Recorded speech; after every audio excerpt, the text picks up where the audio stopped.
Abraham, വിശ്വാസികളുടെ പിതാവ്. നിന്റെ സന്തതികൾ ആകാശത്തിലെ നക്ഷത്രങ്ങൾ പോലെയും ഭൂമിയിലെ മണൽത്തരികൾ പോലെയും വർദ്ധിപ്പിക്കുമെന്ന ദൈവത്തിന്റെ വാഗ്ദാനം പരിപൂർണമായി വിശ്വസിച്ച് അതിനായി കാത്തിരുന്നവൻ.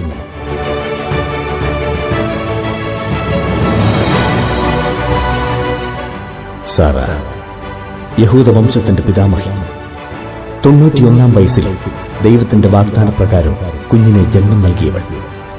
പൂർവ്വപിതാവായ ഇസഹാക്കിന്റെ അമ്മ. സൗന്ദര്യത്തിന്റെ പേരിൽ ഭർത്താവ് ഭയത്തോടെ കൊണ്ടു നടന്നവൾ. മോശ, ദൈവത്തിന്റെ മുഖത്തു നോക്കി സംസാരിച്ചവൻ. തന്റെ ജനനത്തെക്കുറിച്ചുള്ള തീക്ഷ്ണതയാൽ ജ്വലിച്ചവൻ. ദൈവത്തിന്റെ ആദ്യ പ്രവാചകൻ, ഇസ്രായേലിനെ വാഗ്ദത്ത നാടായ കാനാൻ ദേശത്തേക്ക് നയിച്ചവൻ. ഗോലിയാത്ത്, ഫിലിസ്തീർ സൈന്യത്തിലെ യുദ്ധവീരൻ. 6 മുഴവും 1 ചാണും ഉയരമുള്ളവൻ. തന്നോട് യുദ്ധം ചെയ്യാനായി ഇസ്രായേൽ സൈന്യത്തെ മുഴുവൻ വെല്ലുവിളിച്ചവൻ. എന്റെ നേരെ വടിയുമായി വരുവാൻ ഞാനൊരു പട്ടിയോ എന്ന് ദാവീദിനെ പരിഹസിച്ചവൻ.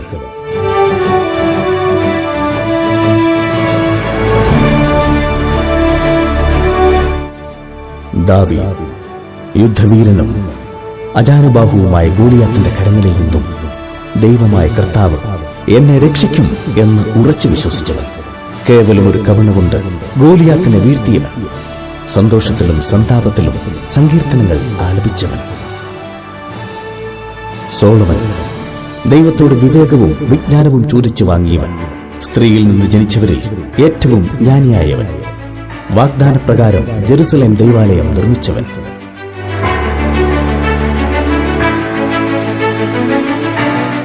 സാംസൺ, ഫിലിസ്തീനയുടെ കരങ്ങളിൽ നിന്നും ഇസ്രായേൽ ജനത്തെ മോചിപ്പിക്കുവാനായി ജനിച്ചവൻ. ഇസ്രായേലിന്റെ ന്യായാധിപൻ. കേവലം ഒരു കഴുതയുടെ താടിയിലുകൊണ്ട് 1000 പേരെ കൊന്നവൻ.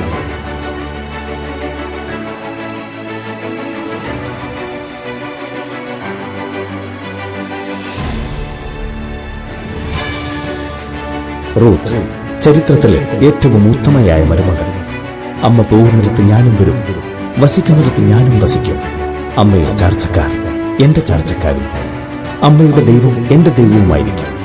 അമ്മ മരിക്കുന്നിടത്ത് ഞാനും മരിച്ച് അടക്കപ്പെടുമെന്ന് പറഞ്ഞ അമ്മായി അമ്മയോടൊപ്പം അന്യദേശത്തേക്ക് വന്നവൾ. തോബ്, ജീവിതകാലം അത്രയും സത്യത്തിന്റെയും നീതിയുടെയും മാർഗത്തിൽ ചരിച്ചവൻ. ദൈവസ്നേഹത്തെ പ്രതി യഹൂദ സഹോദരങ്ങളുടെ മൃതദേഹങ്ങൾ രഹസ്യമായി സംസ്കരിച്ചവൻ. മുഖ്യദൂതനായ റഫായേലിനെ നേരിൽ കണ്ടവൻ. എസ്തേർ, നദിയായി മാറിയ കൊച്ചുരുവി. പ്രകാശവും സൂര്യനും സമൃദ്ധിയായ ജലവും. ആ നദിയാണ് അഹസ്വരൂസ് രാജാവ് പരിഗ്രഹിച്ച് രാജ്ഞിയാക്കിയ എസ്തേർ. യെശയ്യാ, ഇസ്രായേൽ പ്രവാചകന്മാരിൽ പ്രമുഖൻ. പ്രതിസന്ധികളിൽ സഹായം തേടി സിറിയയിലേക്കും ഈജിപ്തിലേക്കും തിരിയാതെ ചരിത്ര നിയന്താവായ ദൈവത്തിൽ ഉറച്ചു വിശ്വസിച്ചവൻ. നാഥ, ദാവീദ് രാജാവിന്റെ മുഖത്ത് നോക്കി ആ മനുഷ്യൻ നീ തന്നെ എന്ന് പറഞ്ഞ് രാജാവിനെ തെറ്റ് ചൂണ്ടിക്കാണിച്ച ദൈവത്തിന്റെ ശക്തനായ പ്രവാചകൻ. ദാവീദിന്റെ പുത്രനായ സോളമൻ ജെറുസലേം ദൈവാലയം പണിയും എന്ന് പ്രവചിച്ചവൻ. സ്നാപകൻ, ഇതാ നിനക്ക് മുമ്പ് ഞാൻ എന്റെ ദൂതനെ അയക്കുന്നു, അവൻ നിന്റെ വഴി ഒരുക്കും എന്ന പ്രവചനത്തിന്റെ പൂർത്തീകരണത്തിനായി കർത്താവിന് വഴിയൊരുക്കുവാനായി വന്നവൻ.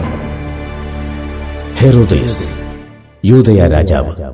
സ്നാപക യോഹന്നാന്റെ ശിരസ് ഛേദിക്കുവാൻ കൽപ്പിച്ചവൻ. ഈശോ പ്രവർത്തിച്ച അത്ഭുതങ്ങളെക്കുറിച്ച് കേട്ട് ഈശോയെ കാണുവാൻ ആഗ്രഹിച്ചവൻ. ഈശോയെ രാജകീയ വസ്ത്രമായ ചുവന്ന മേലങ്കി ധരിപ്പിച്ചവൻ. പത്രോസ്, വലിയ മുക്കുവൻ. ഈശോയുടെ ശിഷ്യന്മാരിൽ പ്രധാനി. നീ ജീവനുള്ള ദൈവത്തിന്റെ പുത്രനായ ക്രിസ്തുവാണ് എന്ന വിശ്വാസ സത്യം ആദ്യമായി പ്രഘോഷിച്ചവൻ. തന്റെ പള്ളി പണിയുവാൻ ഈശോ മിശിഹ തെരഞ്ഞെടുത്ത ഉറപ്പുള്ള പാറയും അനുതാപികൾക്ക് ഉത്തമമായ മാതൃകയും. സമരിയാക്കാരി, ഈശോ വരാനിരിക്കുന്ന രക്ഷകനാണെന്ന് മനസ്സിലാക്കി ആ സത്യം തന്റെ ജനത്തെ അറിയിക്കുവാനായി തീക്ഷ്ണതയോടെ ഓടിയവൾ. ഈശോയ്ക്ക് സാക്ഷ്യം വഹിച്ച ആദ്യ വിജാതീയ വനിത. സഖേവൂസ്, ഈശോയെ കാണാൻ തീക്ഷ്ണമായി ആഗ്രഹിച്ചവൻ. തന്റെ തെറ്റുകൾക്ക് 4 ഇരട്ടി പരിഹാരം ചെയ്തതുവഴി തനിക്കും കുടുംബത്തിനും രക്ഷ നേടിയെടുത്തവൻ. ഈശോയ്ക്ക് ആതിഥ്യമരുളാൻ ഭാഗ്യം ലഭിച്ചതുവഴി രക്ഷാകര ചരിത്രത്തിൽ ഇടം പിടിച്ചവൻ. പൗലോസ്, വിജാതിയരുടെ അപ്പസ്തോലൻ, ഉത്ഥിതനായ ഈശോയോട് സംസാരിച്ചവൻ, ജെറുസലേം മുതൽ ഇല്ലരിക്കോൺ വരെ റോമ സാമ്രാജ്യത്തിന്റെ പൗരസ്ത്യ ഭാഗം മുഴുവനിലും സുവിശേഷ സന്ദേശമെത്തിച്ച തീക്ഷ്ണമതി, തൂലികയെ പടവാളാക്കിയവൻ, തന്റെ ലേഖനങ്ങളിലൂടെ ഇന്നും ജീവിക്കുന്നവൻ, മറിയം, ദൈവമാതാവ്, എളിമയാൽ ദൈവത്തിന് സ്വീകാര്യ ആയവൾ, ഇതാ കർത്താവിന്റെ ദാസി എന്ന വാക്കുകളിലൂടെ ദൈവത്തിന് സമ്പൂർണ്ണ സമർപ്പണം നടത്തിയവൾ, കർത്താവ് അരുളി ചെയ്ത കാര്യങ്ങൾ നിറവേറുമെന്ന് പരിപൂർണമായി വിശ്വസിച്ചവൾ,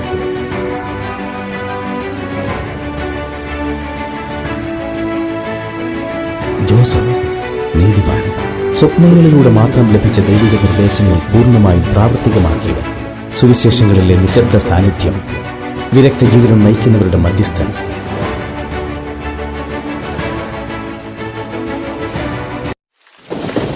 ഈശോ, പിതാവിന്റെ ഹിതം നിറവേറ്റുന്നതിനായി മനുഷ്യനായി അവതരിച്ച ദൈവപുത്രൻ.